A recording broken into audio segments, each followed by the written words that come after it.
Welcome to Seymour from the Front Pew podcast, coming to you from the broadcast studio at Seymour First Baptist Church in Seymour, Tennessee, and featuring thoughts and discussions around loving God, loving others, making disciples, and living the life. I am your host, Tiger Brooks, and now, on to the podcast.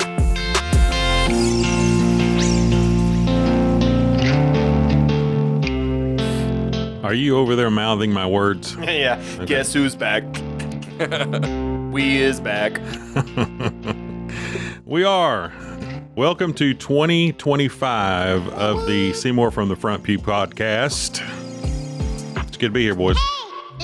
Are y'all resolution people? I feel like we've had this conversation. No, I am not. Yeah, You we say you want a revolution. Resolution. So, but Tiger, you've lost like 25 pounds, 30 pounds in the last 2-3 months. Mm-hmm. So is there anything different we're changing with 2025, or you just Keep on trucking. keeping on till March 16th? Maintain. I have to look svelte for the wedding. So, yeah. That's exciting. I'm not drinking Cokes today. Today. Tomorrow's a different day. Corey, You are going to Arby's. Corey, we've been close for 4 years now. The number of times that you've been like, I'm stopping drinking Cokes. Yep. I'm down to one Coke. I don't put a time on it. I'd like a Coke. Can I get a refill on this That's Coke? exactly right. We all laugh because Unless he's eating pizza. Yeah. we laugh because that's the vice he chooses to go in on. Yeah, right. I'm just glad it's Coca-Cola. Yes, well, that's just true. It's not really that. It's usually Pepsi or Dr. Pepper. It's like I'm the South. It's all Coke. So anyway. Yep. But yeah. Yeah. I've been. Pepper. What's today? I have been 10 days without one. Good for you. Yeah. So It's good. It really I've is. actually been about 4 months without one. Yeah. without a Coke. I expected I'll Close make. to it, yeah. Anything, Diet Coke, nothing. No. Yeah. That's good. Yeah. I've been drinking the flavored, what do you call that? Sparkling water, whatever, seltzer water.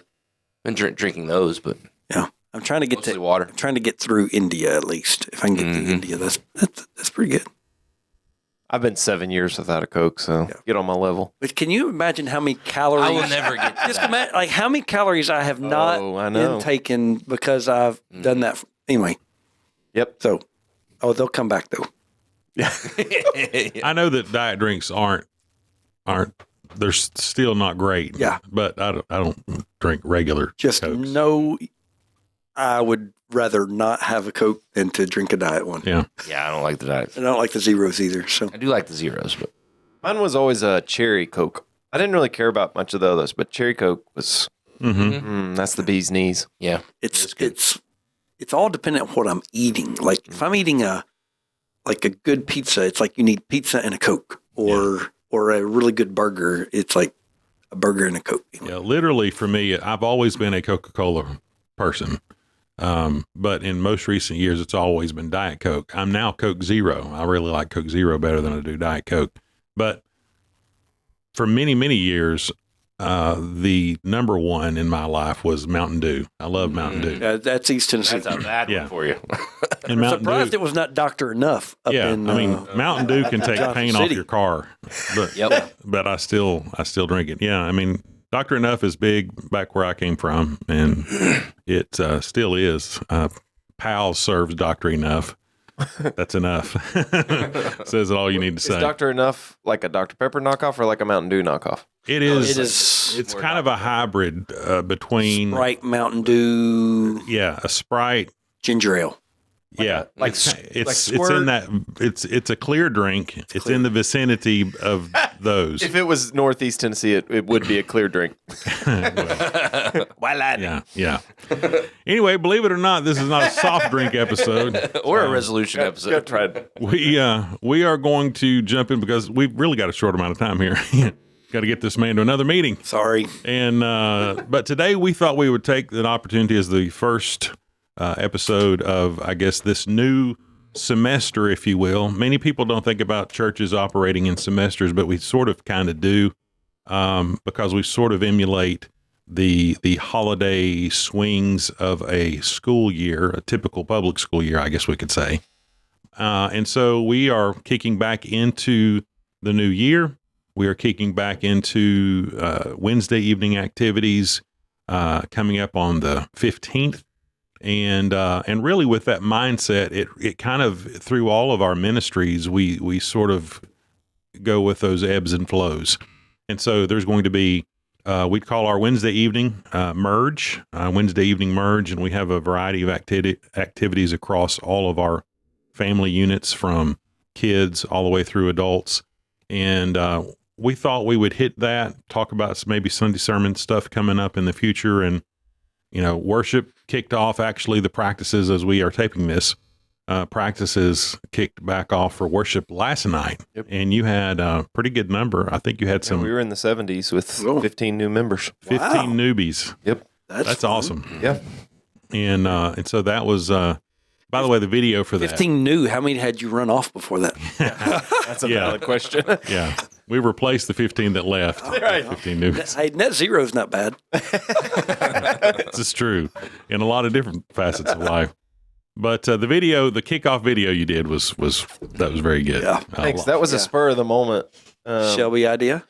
No, it was mine. It started. I don't know if he loves performing. For whatever reason, Be Our Guest was stuck in my head, and I thought, oh, that'll be funny. And Declan was around, and did he help you lay it out there? Well, a couple of years ago, at my daughter's birthday party, we had a karaoke birthday party. That. And Declan shows up and he just starts singing Be Our Guest. And at the end it's Be Our Guest, Be Our Guest, Be Our Guest. And he goes up to that way high note at the end. And it was just, by the time he got to it, everybody in the gym had just kind of stopped what they were doing and listening, and it was awesome. Yeah. So anyway, I was like, Declan, you think you could sing this for this video? And he was waxing and waning, and finally was like, it was a lot of pressure. So instead, we just kind of goofed around with that song. And yeah, it got a lot of views in a short amount of time on social media. I hope we haven't gotten Facebooked for having it playing in the background. Right. So anyway, yeah, it was funny. Anyway, well, it was. And it worked. It worked. It's better than Randy. May he rest in peace. Low, right? May he rest in peace. So anyway, I'll kick things off. We'll kind of talk through some of the merge things that are coming up, and then we'll let Jason have a go. We'll let Austin talk a little bit more about worship and stuff. But so I'm looking at my calendar here. Merge kicks off the 15th, and we have two three studies, counting the study that's always going on in Corey's pastor study in the sanctuary. But we're going to have a women's study and a men's study as well that start on March 15th. The women's study is called Real Woman. It is any woman who desires to learn more about her value and purpose come to be a part of the Real Woman study. There's 25 folks already signed up for that. Wow, that's awesome. Now. And so we're going to be room for more. We've ordered 30 books. And so if you'd like to be one of the remaining 5 people that get a book this go around, I'm sure I can reorder as well. That'll be great. That is an 11-week study, and it's going to be facilitated by Melody Kane. And so to correspond with that, so to speak, we have a men's study, and I've got a 6-week study and a 5-week study to kind of mirror the 11-week women's study. And the first one is called The Man You Were Made to Be, and it is a 6-part series.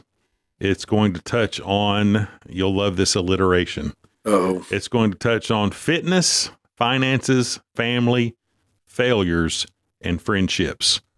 And so that sounds really good. Yeah. Funtivities. It is going to be facilitated by Dustin Weaver. Dustin has agreed to do that. And Tiger may be teaching my class. I might go to that one for a little while. it will be good. And we've got, at last count, 15 men. So about 10 of you men out there who have women that are going to the study need to go ahead and sign up for the men's study. And they're just a couple rooms away on the 3rd floor. Again, that kicks off on the 15th. And you can sign up for these. You can go to our website, seymourfbc.org, and click on the discipleship tab, kind of scroll down, and you can click on those classes if you would like to sign up, just to give us a heads up so that we can, make sure we have enough books and all those kinds of things. Your class, I'll let you kind of go talk about your class. Really just working through our basic beliefs, Baptist basic beliefs, biblical beliefs. I think we're calling it Biblical Foundations. At its core, we're looking at the Baptist Faith and Message, which is kind of our guide to interpreting the Bible for Southern Baptist. And so we'll work through each one of those. I believe there are 27 total of those. So this will actually split over a 2-part series. So this semester and next fall. So we'll be working through that. It is something that we have worked through before. So my encouragement is, if you've heard it all before and you don't want to hear it all again, go to one of the other classes. So, or go join the choir or whatever else.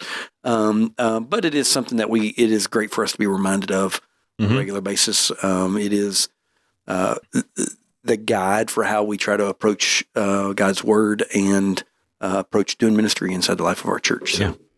So also alongside all of these, we've still got English language learning. You may also recognize that as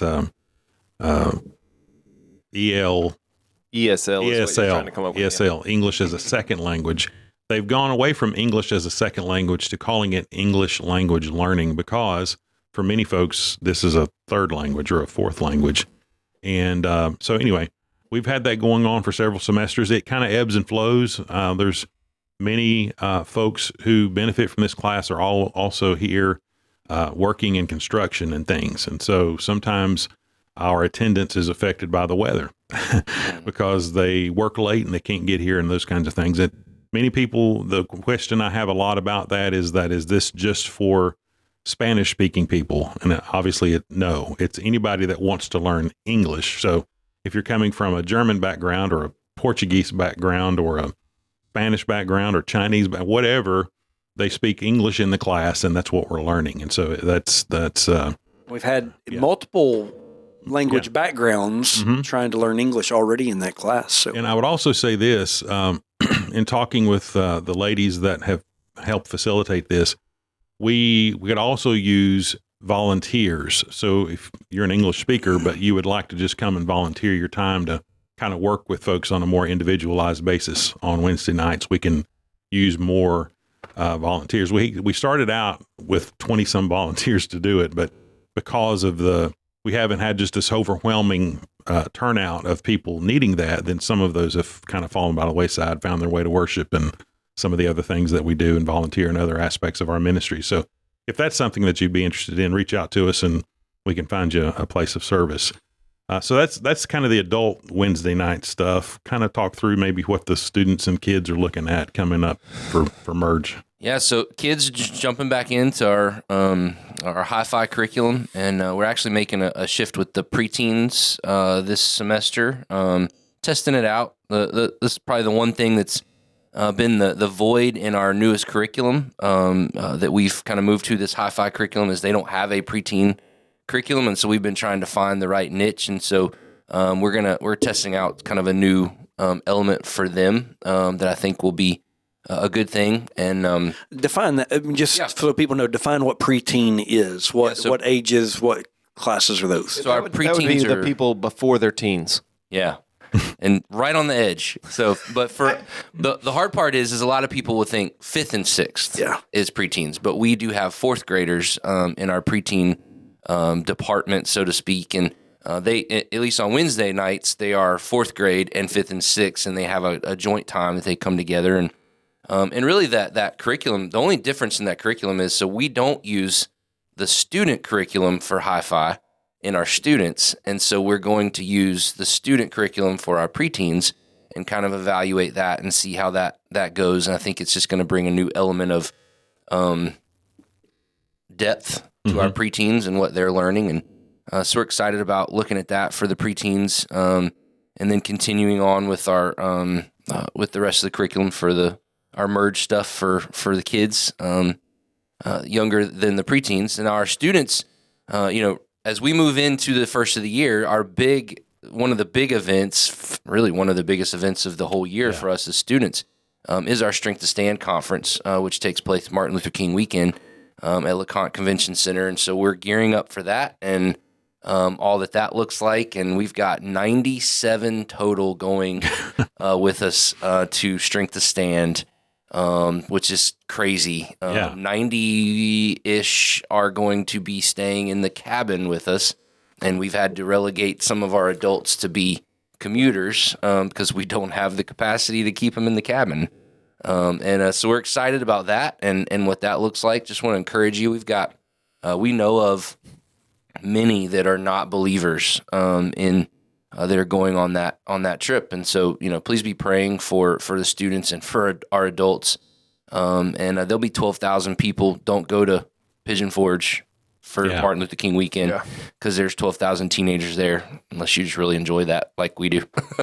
But because of that, we gear into Merge. We're doing a little mini series built around the theme of Strength to Stand. Coming out of that into February, we're going to be doing kind of almost a relationship-ish theme series, and then moving into something a little bit different after that to kind of move through the rest of Merge. So that's kind of the gear for students right now, just with Merge and what all that looks like. Yeah, very cool.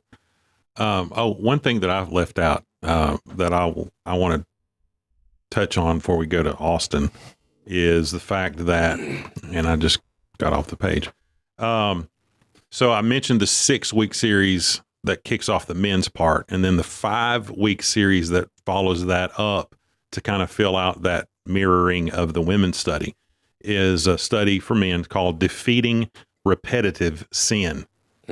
I mean, ooh, that's good. It is something that I think all of us deal with. 5-lesson study that will help you tackle that destructive sin and build a battle plan for increased spiritual results. And that's all that's going to be taking place. It starts on March the 5th, which is the Wednesday after the other study wraps up. So both of those are going to be really good studies. Who wrote that? Well, that's a good question. It's not on there.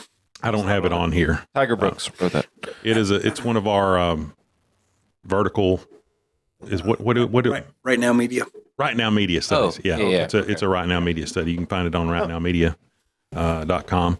But anyway, so I wanted you you've already talked a little bit about choir and worship orchestra and stuff kicking off, but also don't forget about Fine Arts Academy and the student choir thing. Yeah. We just worship ministry, whereas we work as a calendar and semesters, kind of like Tiger was saying at the beginning of this, worship ministry is kind of the opposite. It kind of thrives on regularity.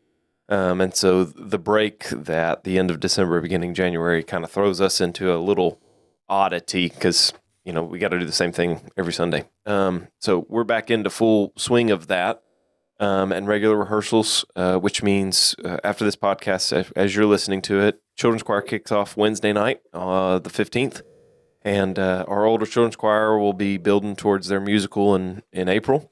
But we did kick off a student choir, and that's kind of been we've had it, we've not had it. When we've had it, we've not had it. It's hard to get that thing really rolling, just based on our schedule, our weekend and week out schedule, and outside schedules, and we have no control over. It's just really hard with the schedules that most of our students live these days. But anyway, we had 26 for the first kickoff, and we're only doing that temporarily. It's a 5-week rehearsal plan, and then we go to an event in February called Youth Project, which is a big mass choir thing where a bunch of churches bring their youth choirs in February. So we're looking forward to that, and just again teaching kids what it means to lead worship, so you're developing them as musicians and giving them an opportunity to sing, but also what it means to lead in worship. And so a lot of valuable lessons to be learned there. So we kick student choir off. Fine Arts Academy is up and rolling. Registration is closed for that, but that's always a great ministry that you don't hear a lot about through the church. Beth Smith does a great job leading that. We provide instruction for people in private studio lessons, but also have a devotional aspect to that. But to develop musicians and to develop disciples as we do that. And so that's rocking and rolling. We'll be have started lessons by the time this podcast comes out, and we'll build towards a spring recital that's more of a fun kind of thing on May 1st, I think it is, and then yeah, just our normal worship ministry, choir, orchestra, band is rocking and rolling, and always open to new folks and excited for the opportunity that we have to lead in worship, and has become a large part of our identity in how we worship around here, and gives people a place of service that hopefully we're also growing them and teaching them truths through music, but using the gifts that God has given a lot of people through music and an avenue to which to use that to minister in the lives of others. So excited about what the new year holds as we plunge into that. Another big thing we have coming down the right around the bend is our Seymour Community Night of Worship. I was going to ask if you want to highlight that. And that's you can mark your calendar now. That's a big event on Sunday night, February 23rd. Yep. 23rd. And so there's 7 or 8 local churches who get together. Dr. Jeff Orge, who is the executive director of the Southern Baptist Convention right now, will be our guest speaker, but then choir of could be 150, 200 people will be on the stage, and orchestra, and it's a big ta-da and a fun night. So mark your calendars for that, and we do some great music with that. And then, of course, Easter's right around the corner. We're looking at worship ministry mission trip this summer, and just lots of stuff, all the things. Fun. Yep. And then I think also, as we're talking about, what's on the horizon, be thinking and praying through involvement in missions in 2025. There's always MVP, and there's always Serve Seymour, and all the different outreach events that we do that you can get plugged into. But we have 3 mission trips we'll be taking to Guatemala. Jason will be leading one in the spring, Tiger's leading one in the fall, and worship ministry is going on one this summer. We're looking at a summer mission trip to Cincinnati to help with their VBS in some form or fashion, as well as we now have a partnership in Blue Oval City, which is West Tennessee, and looking forward to how we can partner there. And then we'll be talking more in the coming weeks very soon about a partnership in India. So those are our partnerships, whether you're going or giving or just praying for those other bodies of believers would be a great thing as you head into 2025, kind of resolve, as it were, to be lifting those brothers and sisters up in prayer. Yeah, very good. So, Pastor Corey, the other thing that keeps rolling every Sunday is the fact that we have the Word spoken in power, and so we've just come out of the holidays, the Gifts series, and we're kind of hit. We're going to jump back into Acts. We'll jump back into Acts and roll through Acts through February-ish. Hopefully, we're done in February, and then I believe going to Amos. So I like to go New Testament, Old Testament, and so it may not take a ton of time.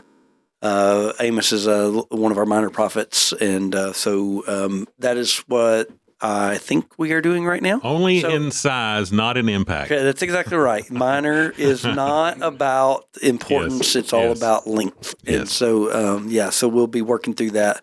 I believe that's where we're going. I haven't started that series yet as far as sermon prep, but I believe that's where God's leading right now and what we'll be doing. And so that'll be started before Easter is what I would say at this point in time.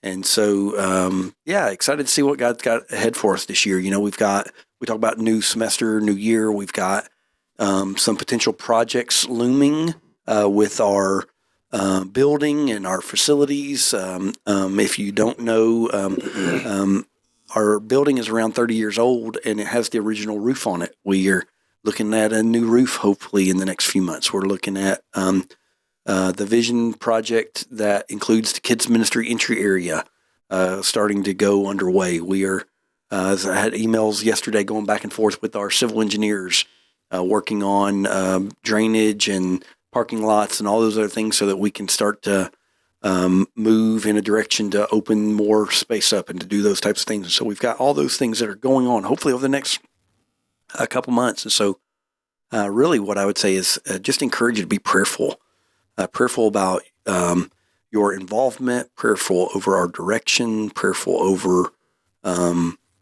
our ability and willingness to follow the Spirit so that God can continue the work that's going on here in the life of our church. Yeah. And so that would be my encouragement for us to bring back and to focus this beginning of this new year on what is it that God has in store for us and ahead of us. Yeah. And to put, I guess I'll put the finer point on what you just said is prayerfully consider how much God would have you to contribute to the Vision Fund. Yeah. Because it takes it in order, people are excited about what God's doing here, and we rightly should be, and we give him all the glory for what is happening here. But to continue to reach out and provide services and provide opportunities for more people, we have to make these changes. And obviously these changes cost money to do that. And so that would be something that we would ask you to prayerfully consider in your devotional life over the next few days and weeks as to what that might look like for you in 2025. I think that pretty much kind of wraps it up. One more. Let me hit one more. Sorry. I saw it in New Year's, a great time to be thinking about D groups. Yes. Or groups in general. Like we talked about these Wednesday night groups, but if you aren't involved in Sunday school, but you've been coming to church for a while, maybe it's a great time to bring your family or yourself and get involved in a Sunday school class. But also, we are starting D groups all the time, so you don't have to feel like you're behind because you didn't start on January 1 or whatever else. We would love for you to prayerfully consider or think about D groups, because again, that is getting us. It is the goal of our D groups is to be reading the Word of God daily, and there's accountability. There's an element of community, being able to do that together and get to digest that with other men and women. So I would encourage you to be prayerful about our D groups as we start a new year. Yeah, and always you'd come to me for that. Just give me a email or pull me aside some Sunday you see me, and just tell me that you're interested in that. We do have groups starting at a lot of different times. I just kicked off one just a couple months ago in November, actually the end of October. And so we just started meeting. Paige is going to start one. My wife is going to start one in the coming weeks as well. And so it's very organic, and it kind of starts at all times. Also, another kind of peek behind the veil is very soon. We're going to be putting out a new prayer journal, worship journal. It's called the Breathe Journal because we want to breathe in God's Word, and it's designed to be sort of your accompaniment to everything that you do at Seymour. It's a D group accompaniment. It is a Sunday sermon worship accompaniment. It's going to have daily opportunities for you to pray through a prayer guide for your daily week through Monday. You'll pray for this, Tuesday you'll pray for this, and all this kind of stuff. I'm excited about it. I think it can really be a huge impact for you as an individual and for our church and group ministries. And so that's going to be coming out in the next couple of weeks. Hopefully by February we can get a start on that. And I was wanting to get it started by January, but it was just a lot. It was a lot going on and a lot of different moving parts to make that thing happen. And so we're really excited about that. And you'll hear more about that in the very near future. And I think that's it. I think it's it. And we thank you as always for joining in and listening to this. We hope that you would share this. If you found something of value here and you maybe know somebody that's been visiting the church or would like to know more information about what's happening. Well, you just heard a ton of things that are coming down the pike that would be very informational, and for people to find that information in a very kind of concise way in a 30-minute podcast. And so share this. Let us know some other ideas of that you would like to know about Seymour First Baptist or our take on this, that, or the other, and we'll work it into a podcast this season. But again, as always, thank you for listening, and let's tell them bye, fellas. See ya. Yeah. Bye.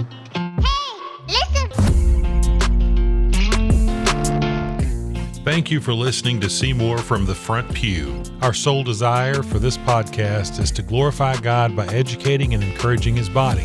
If you would like to learn more about anything you've heard today, feel free to reach out by email at staff@seymourfbc.org or by visiting our website at seymourfbc.org. If you're located near our community and do not have a church home, come worship with us at 10:15 a.m. on Sunday morning. Until then, we pray God's richest blessings on you and yours as you love God, love others, make disciples, and live the life.